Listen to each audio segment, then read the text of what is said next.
Hello students, welcome to again in the YouTube channel Tutor Physics.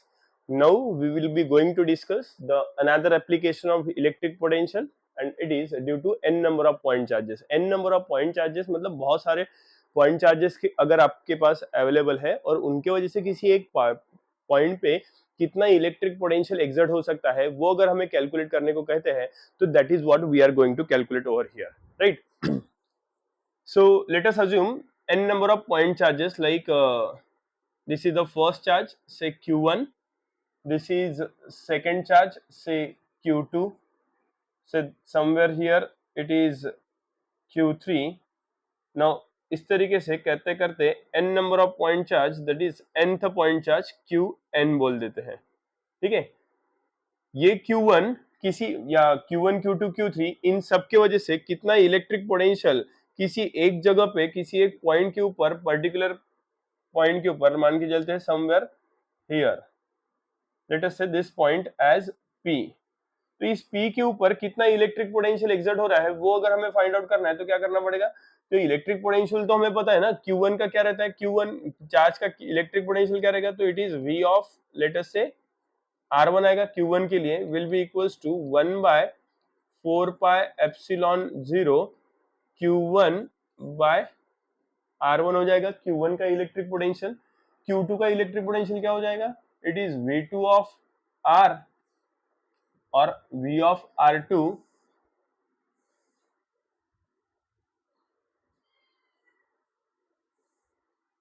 V of R2 is equals to 1 by 4 pi epsilon 0 Q2 by R2 हो जाएगा।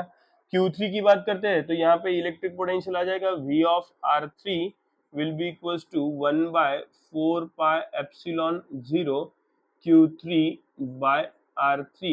ऐसे करते करते Qn का हो जाएगा V of Rn is equals to 1 by 4 pi epsilon 0 Qn by Rn please.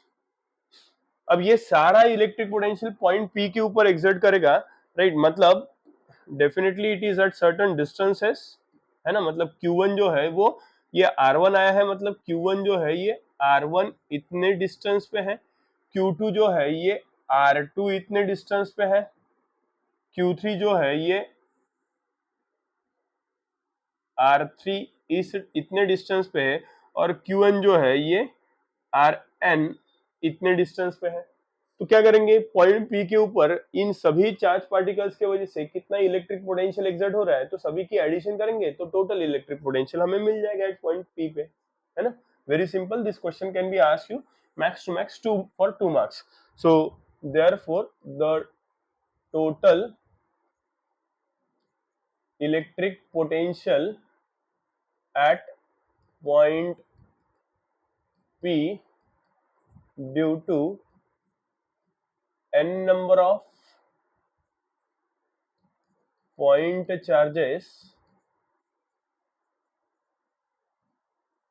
is V is equals to total V क्या आ जाएगा, सभी पोटेंशियल की एडिशन करना पड़ेगा हमें, तो it is V of R1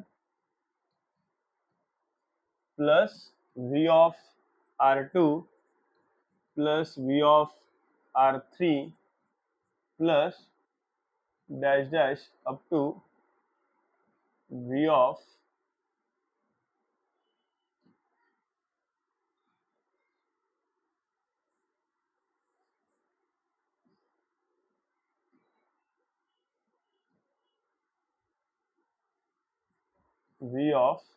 Rn, right? सभी इलेक्ट्रिक पोटेंशियल की वैल्यू लिख देंगे।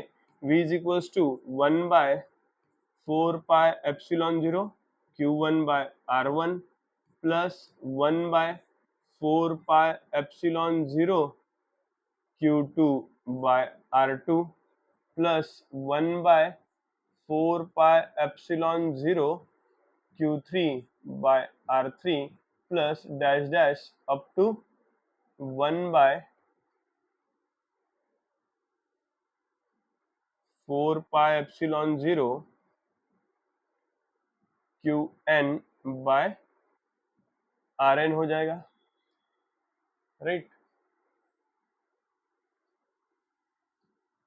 अब इन सभी में क्या कॉमन दिखाई दे रहा है, 1/4πε0, 1/4πε0, ये कॉमन दिखाई दे रहा है, वो कॉमन निकाल लेते हैं। तो v is equals to 1/4πε0 is taken outside, bracket में क्या बचता है, पहले इसमें से Q1/R1 बाकी रहेगा, तो Q1/R1 लिख दिया, plus Q2/R2 plus Q3/R3 plus dash dash up to Qn/Rn,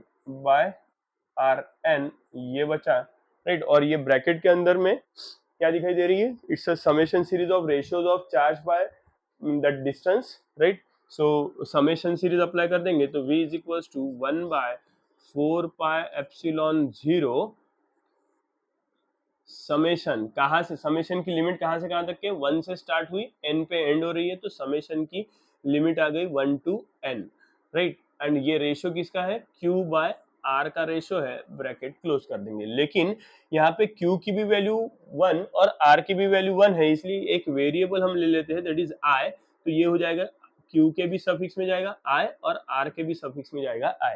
So this is nothing but your electric potential due to n number of point charges, like V is equals to 1/4πε0 summation I is equals to 1 to n Qi/Ri, and this is the equation.